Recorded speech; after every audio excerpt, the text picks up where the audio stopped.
말씀 같이 보시겠습니다. 오늘 함께 나눌 말씀은 마태복음 13장 11절 12절 두 절 말씀 같이 읽고 말씀 나누도록 하겠습니다. 마태복음 13장 11절 12절 딱 두 절 말씀입니다.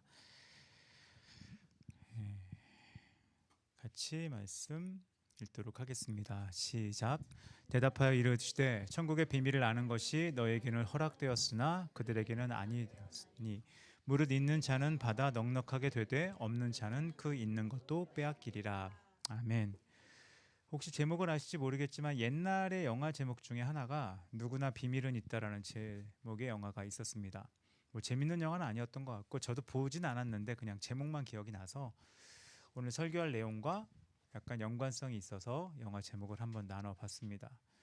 비밀이 누구나 있다. 누구나 비밀이 있다라는 것은 뭐 특별한 제목은 아닌 것 같습니다. 누구나 비밀이 존재한다고 생각을 합니다. 그러니까 비밀이 없는 사람은 없을 것이고요. 파보면 누구나 비밀 한 가지 정도는 가지고 있는 것이 대부분의 사람의 모습이라고 할 수 있습니다. 근데 의외로 비밀이 완전한 비밀이 되지는 않는 것 같습니다. 왜냐하면 누군가에게 폭로되어지는 비밀도 있지만 비밀을 누군가와 공유하기도 하기 때문에 대부분의 비밀은 완전한 비밀이 되지 않는 경우가 많이 있습니다.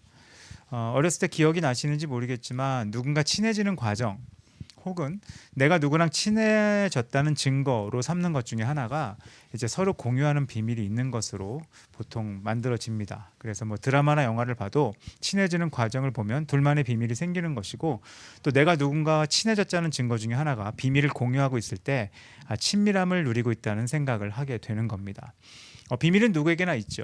그리고 비밀은 누구나 또 드러날 수도 있고 또 비밀은 공유되기도 합니다. 방금 말한 것을 근거로 한번 비밀이라는 단어를 좀 생각해 보고 싶습니다. 비밀의 사전적 의미는 두 개 정도 있는데 먼저 볼 수 있는 비밀의 사전적 의미는 밝혀지지 않았거나 알려지지 않은 내용이라는 뜻을 갖고 있습니다. 이 의미는 그냥 비밀을 객관적으로 설명한 건데요. 뭐 단지 알려지지 않은 것에 불과한 것일 수 있다는 가능성을 담고는 있습니다.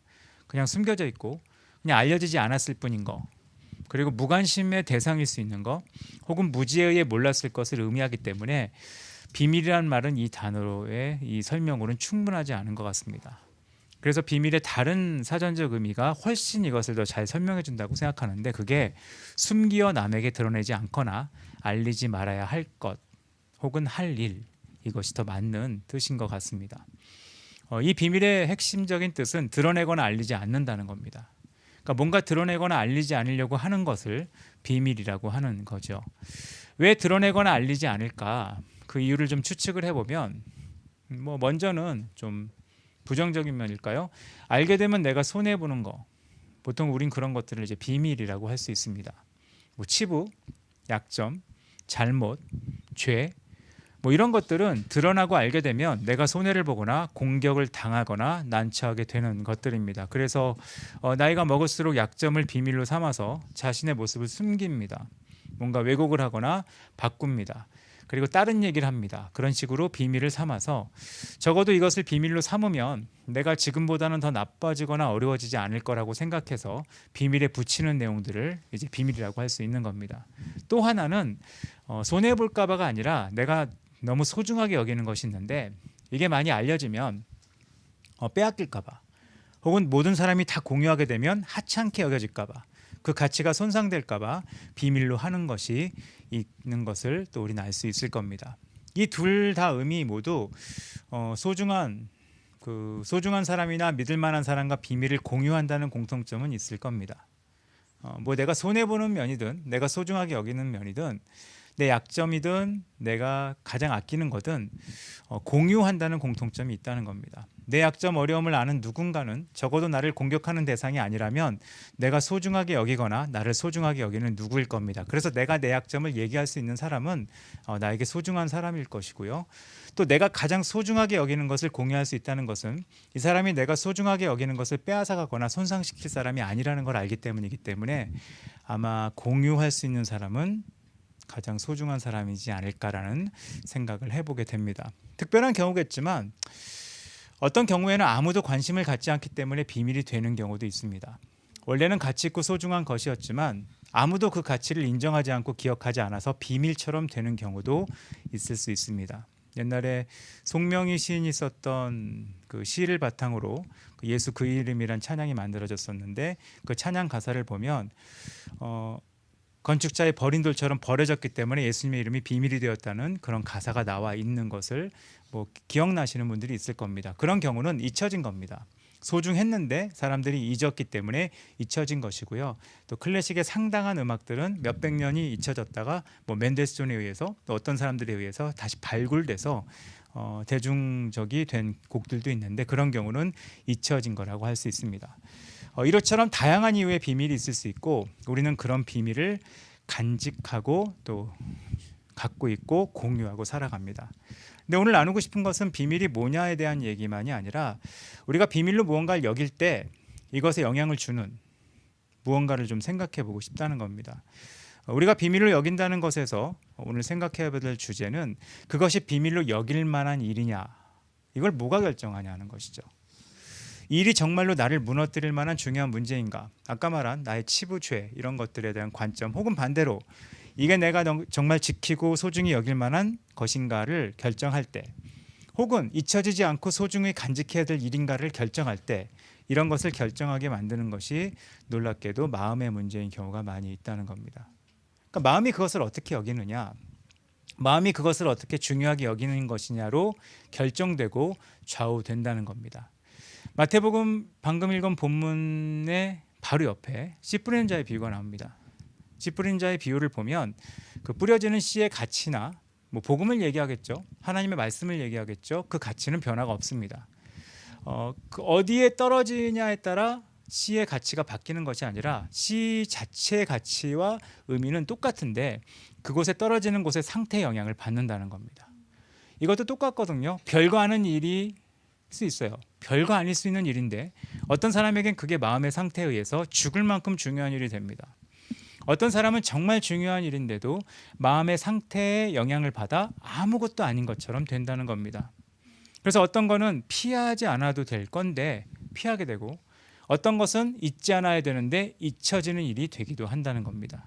그리고 어떤 것은 비밀이 아닌데 움켜질 필요도 없는데 움켜쥐고 있는 것이 되고 어떤 것은 두려워할 필요가 없는데 두려워하는 일이 되기도 한다는 겁니다. 그래서 불필요한 일에 몰두하다가 중요한 것을 잊어버리고 중요하지 않은 것에 집중하다가 정말 소중한 것을 놓쳐버리는 일이 우리 삶에 반복되어 있기 쉽다는 겁니다.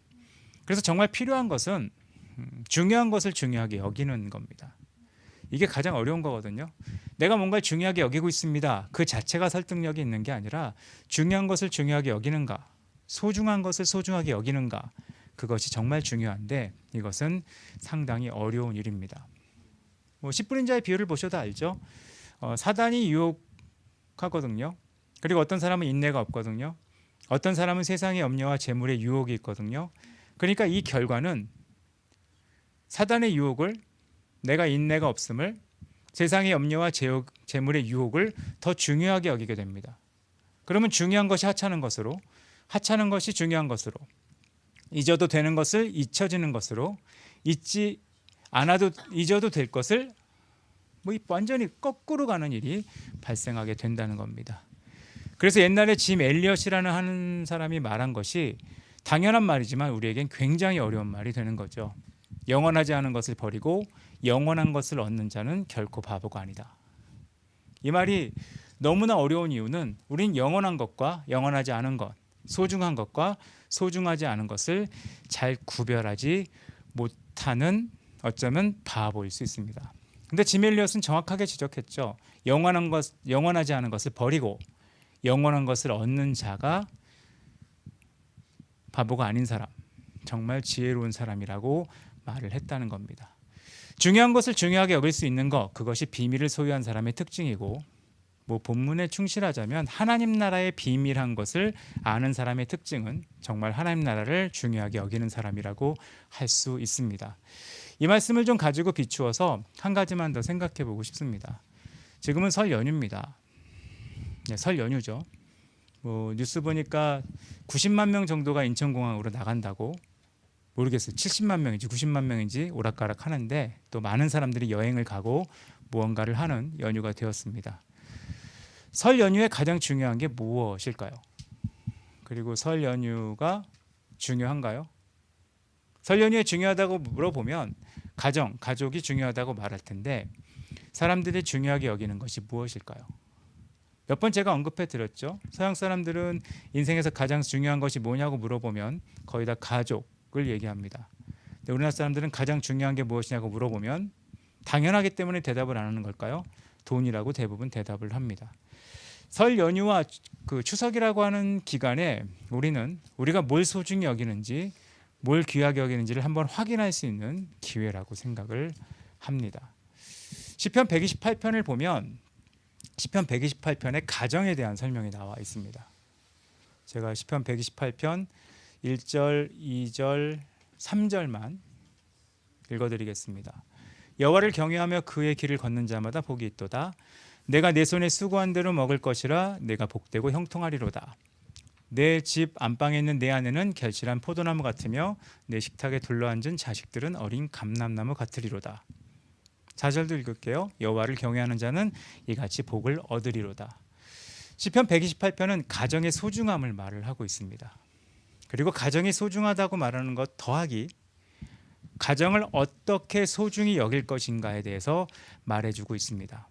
왜 갑자기 가정 얘기를 하느냐? 찰스 스펄전이 이렇게 말을 했습니다. 가정은 지상에 남겨진 천국의 파편이다. 그러니까 천국의 비밀을 알고 있는 사람을 어떻게 천국의 비밀을 안다는 티를 낼 수 있느냐? 그 파편이 가정이라는 겁니다. 근데 가정이 뭔지 아느냐? 우리나라는 가정의 의미가 많이 깨졌죠. 원래 가정을 구성하는 최소 단위는 부부입니다. 근데 우리나라 사전에는 1인 가정이란 말을 집어넣는 바람에 가정의 최소 단위가 뭐 좀 정의가 잘못된 것처럼 되어 있습니다. 혼자 있는 거는 가정은 아니거든요.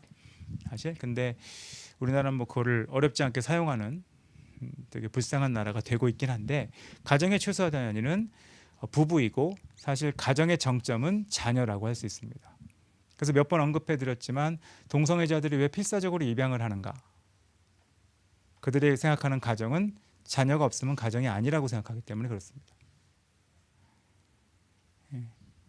참 그렇죠. 가정을 정말 소중하게 여기는 사람들이 동성애자들이잖아요. 반드시 결혼하고요. 반드시 애를 입양합니다. 근데 이성애자들은 가정을 소중하게 여기지 않는 것 같습니다. 결혼하지 않고요. 아이도 낳지 않습니다. 이걸 어떻게 생각해야 될지 참 어려운데 어렵죠. 왜냐하면 진짜 의미를 뺏긴 것처럼 보이고 진짜 정의를 뺏긴 것처럼 보여서 그런데 가정은 스펄전이 말한 것처럼 지상에 남겨진 천국의 파편입니다. 그래서 가정이 어떻게 있느냐가 사실 우리가 천국의 비밀을 소유하고 있느냐를 확인할 수 있고요. 가정만큼 천국의 파편으로 존재하는 것은 또 교회입니다. 그러니까 하나님의 천국의 비밀을 어떻게 알고 있느냐를 확인하는 방법은 가정을 보고 교회를 보면 될 수 있다는 것을 우리는 성경을 전체를 통해 알 수 있습니다. 근데 시편 128편은 가정의 소중함을 말하는 거로 끝나지 않고 어떻게 가정을 소중히 여길 수 있는가에 대한 두 가지 단서를 우리 가운데 제공해 주고 있습니다. 첫 번째는 1절에 나와 있죠. 여호와를 경외하고 그 길을 걷는 겁니다. 이게 가정의 기반 기초입니다. 여호와를 경외하지 않고 그 길을 걷지 않을 수 있습니다. 그러면 행복하지 않냐? 어떻게 생각하세요? 어느 가정이 여호와를 경외하지 않고 여호와를 경외하는 길을 가지 않습니다. 그럼 그 가정은 행복할 수 있을까요? 없을까요? 행복할 수 있습니다. 틀린 말이 아닙니다. 왜냐하면 이게 그냥 하나님을 경외하고 그 길을 걷지 않으면 행복하지 않다로 되어버리면 우리는 이거를 가르칠 필요가 없습니다. 다 행복하려고 교회로 올 것이고 필사적으로 하나님을 경외하려고 할 겁니다. 근데 하나님을 안 믿고 경외하지 않고 그 길을 걷지 않아도 행복할 수 있습니다. 근데 그것도 사실이에요. 그리고 그 행복도 사실입니다. 근데 문제는 뭐냐? 기반과 기초가 든든한 것이 아니기 때문에 그 행복은 일시적일 수 있습니다. 이게 문제라는 거죠. 그러니까 행복을 추구하잖아요. 가정이 굉장한 행복을 추구하는 집단입니다. 행복을 추구하는 집단인데 그 행복이 계속 유지될 수 있는 유일한 길은 그 기반과 기초, 가정을 시작하신 하나님이 허락하신 기반과 기초에 근거해야 되는데 그것이 하나님을 경외하고 그 길을 걷는 거라고 되어 있는 겁니다. 또 하나는 우리가 좀 간과하는 건데 2절에 나와 있는 내용입니다. 가정을 천국의 파편처럼 유지할 수 있는 좋은 방법은 수고해야 된다는 겁니다. 이 수고라는 걸 우리는 좀 많이 있거든요. 기독교인들은 수고하면 안 된다는 생각을 하는 것 같아요. 하나님 안에 있으면 자동으로 무언가가 된다는 이 은혜주의적인 생각이 참 재밌는 것 같습니다. 하나님 안에 있으면, 안에 있는 거잖아요. 여러분이 병원 안에 있으면 건강해집니까? 식당 안에 있으면 배불러집니까? 목욕탕 안에 있으면 깨끗해집니까? 여러분이 공기 안에, 산소 안에 있으면 삽니까? 숨을 쉬어야죠. 해야 될 것을 하지 않고 수고하지 않는 것에 대한 이 잘못된 생각은 우리 삶을 굉장히 많이 갉아먹는 것 같습니다. 가정도 똑같습니다. 가정이 화목하려면 가정 구성원의 한 명 한 명의 수고가 합쳐져야 됩니다. 그래야 가정의 화목함과 소중함이 지켜집니다.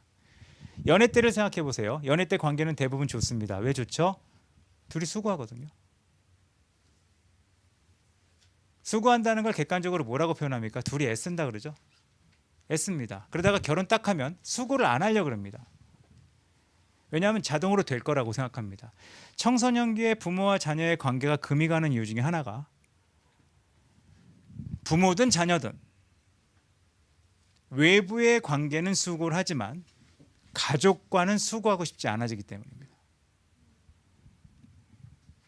왜냐하면 집에서 쉬고 싶거든요. 그러니까 내가 다른 사람과 친해지기 위해 갖는 에너지를 가족에겐 쏟고 싶지 않은 거예요. 그 일이 발생하면 금이 가기 시작합니다. 관계라는 건 그렇습니다. 교회도 비슷한 면이 존재하죠. 아이가 어릴 때 부모는 수고합니다. 근데 어느 날부터 그 수고를 받으려기보다 수고하기 싫으니까 그때 어떻게 되냐? 방치합니다. 방치하는 방법은 여러 가지입니다. 퉁치는 게 뭐예요? 식사 한 번으로 퉁칩니다. 아니면 뭐 그냥 얼굴 한번 보는 거로 퉁칩니다. 이런 퉁침이 결국은 쌓이면 우리는 1년에 2번 밥 먹었어가 가족에게 남는 게 아니라 아무것도 한 게 없는 겁니다. 가정의 화목함과 소중함은 수고하는 것으로부터 나온다는 겁니다. 전 이번 설에 이런 설교를 한번 해보고 싶었어요. 조금 수고하시면 좋을 것 같아요. 가족을 위해. 수고한다 그러면 우린 전통적으로 그런 생각합니다. 며느리가 전을 부치는 거. 그건 수고하는 게 아니라 노동하는 거고요. 또 아빠들이 먼 친척집을 가게 운전하는 거. 그거는 노동하는 겁니다. 그건 수고라고 하기가 좀 어렵습니다. 수고는 사실 별거 아니거든요. 먼저 말을 거는 거, 먼저 인사하는 거, 먼저 관계하는 거, 이런 것들을 얘기하거든요. 수고는 별거 아니에요. 관계에서의 수고는 별거 아닙니다. 인사하는 거, 우리나라 사람들이 거의 하지 않는 수고. 먼저 인사하는 거, 먼저 고맙다고 하는 거, 먼저 미안하다고 하는 거. 이 수고가 없어지면 확신하건대 어떤 관계도 파괴됩니다. 옛날에 친했어요? 소용없어요. 옛날에 가까웠어요? 소용없어요. 이 수고가 각자 자리에서 부모는 부모로, 자녀는 자녀로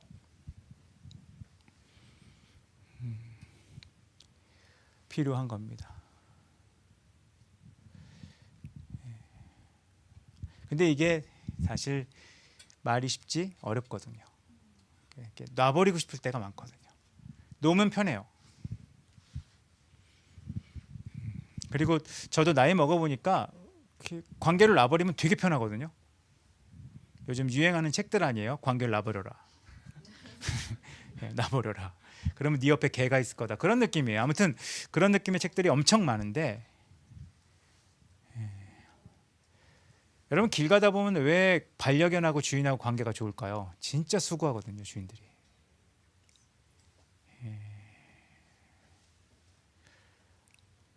이번 설 연휴 때는 이런 수고가, 제가 얘기하는 건 시댁 처가 거기에 수고하라는 얘기가 아니라 그냥 원가정에 수고하는 일이 조금 있었으면 좋을 것 같습니다. 저도 제 과거를 돌아보면 그렇거든요. 저도 제 과거를 돌아보면 그랬던 것 같아요. 저희 원래 가족도 외부에 수고하면 지치니까 들어와서 가족에겐 수고 안 하는,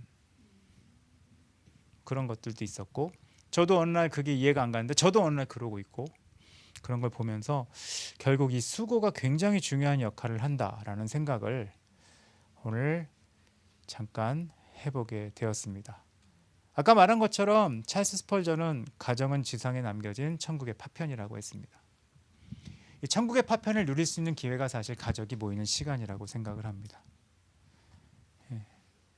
근데 우리가 서로 수고하지 않으면 우리는 그냥 파편만 보고 옵니다. 아, 우리 가족은 깨졌구나. 사이가 안 좋은 사람과 친한 척하는 제일 좋은 방법, 밥 먹는 겁니다. 왜냐하면 같이 공유하는 게 있는 것처럼 보이고 얼마나 좋아요. 다 먹으면 헤어질 수 있습니다. 어떡하지? 저 사람이 10시간 먹으면 어떡하지? 그럴 걱정할 필요가 없습니다. 패밀리 레스토랑 가면 알아서 내쫓습니다. 이런 파편난 관계보다 천국의 파편을 보여줄 수 있는 그런 가정이 우리 가운데 있으면 참 좋을 것 같은데, 왜 우리 모두는 기도 제목이 가정일까요? 왜 모든 사람의 상처의 뿌리는 가정일까요? 이런 것들을 좀 뛰어넘기 위해 가정을 위해 조금 수고할 수 있는 그런 설 연휴를 여러분들이 보내셔서 천국의 비밀을 나는 가지고 있다. 어떻게 가지고 있어요? 혼자? 아니요. 천국의 비밀을 보여줄 수 있는 두 곳은 가정과 교회인데, 가정이든 교회든 여러분이 조금 더 수고하셔서 섬겨셔서 다가가셔서 천국의 비밀을 경험할 수 있는 설 연휴를 보내시기를 바라겠습니다. 같이 한번 기도할까요? 우리 가정을 위해 좀 기도하죠. 설 연휴인데, 천국은 먼 곳에 있는 것이 아닙니다. 우리는 이렇게 생각할 수 있어요. 아, 가정이 너무 싫어서 빨리 천국 가면 좋겠다. 어떤 사람은 천국을 너무 좋아하더라고요. 좋아하는 이유가 천국 가면 가족 관계가 깨지기 때문에 해체되잖아요. 너무 좋다라고 말하는 사람이 있을 정도로 가정이 힘든 사람도 이 땅에 존재하는 것 같습니다. 근데 어떻게 해요? 가정은 지상에 남겨진 천국의 파편입니다. 가정이 천국 같지 않으면 우리는 진짜 천국의 비밀을 알기가 어렵거든요. 그래서 이 시간 한번 기도하고 싶어요. 설 연휴인데 우리 가정이, 여러분이 속한 가정이, 가정이라고 했습니다. 가정의 조건은 혈연 관계고요. 혈연 관계가 있는 사람들 안에 천국의 비밀이 공유될 수 있도록, 하나님의 은혜가 공유될 수 있도록 이 시간 가운데 하나님 역사해 달라고 잠깐 기도하는 시간 갖도록 하겠습니다. 같이 기도하겠습니다. 하나님, 우리 가운데 천국을 경험할 수 있는 은혜를 허락하셔서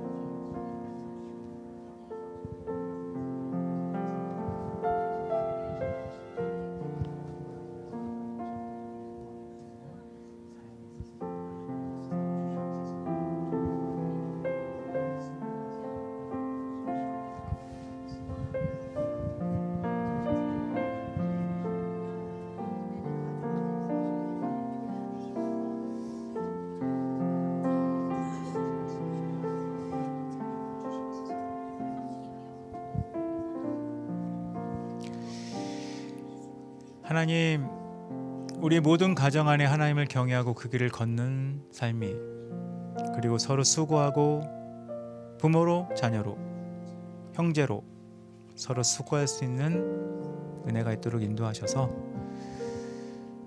천국의 비밀이 어떻게 우리 가운데 나타날 것인가 바라기는, 특별히 설 연휴 가운데 가정을 통해 나타날 수 있는 은혜가 우리 모두 가운데 있도록 하나님 역사하여 주시옵소서. 지금은 우리 주 예수 그리스도의 은혜와 아버지 하나님의 놀라우신 사랑과 성령 하나님의 교통하심이 가정으로 또 교회로 천국의 비밀을 누리기로 결정한 여기 있는 모든 한 명 한 명의 삶 위에 이제로부터 영까지 함께 있을지어다. 아멘.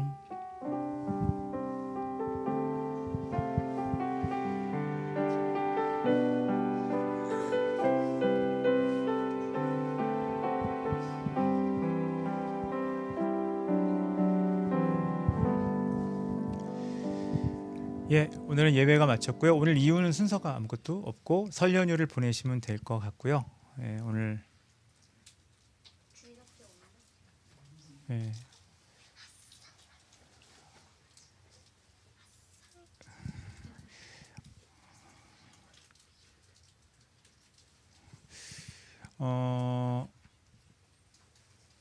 가족들과 좋은 시간 보내시고 다음 주에 지난주와 이번 주가 거의 기온 차이가 엄청나게 크거든요. 다음 주 날짜가 어쩐지 모르겠지만 한 주 동안 잘 지내시고 다음 주에 뵙도록 하겠습니다. 서로 교제하시는 시간 가지시고 잘 돌아가시면 되겠습니다.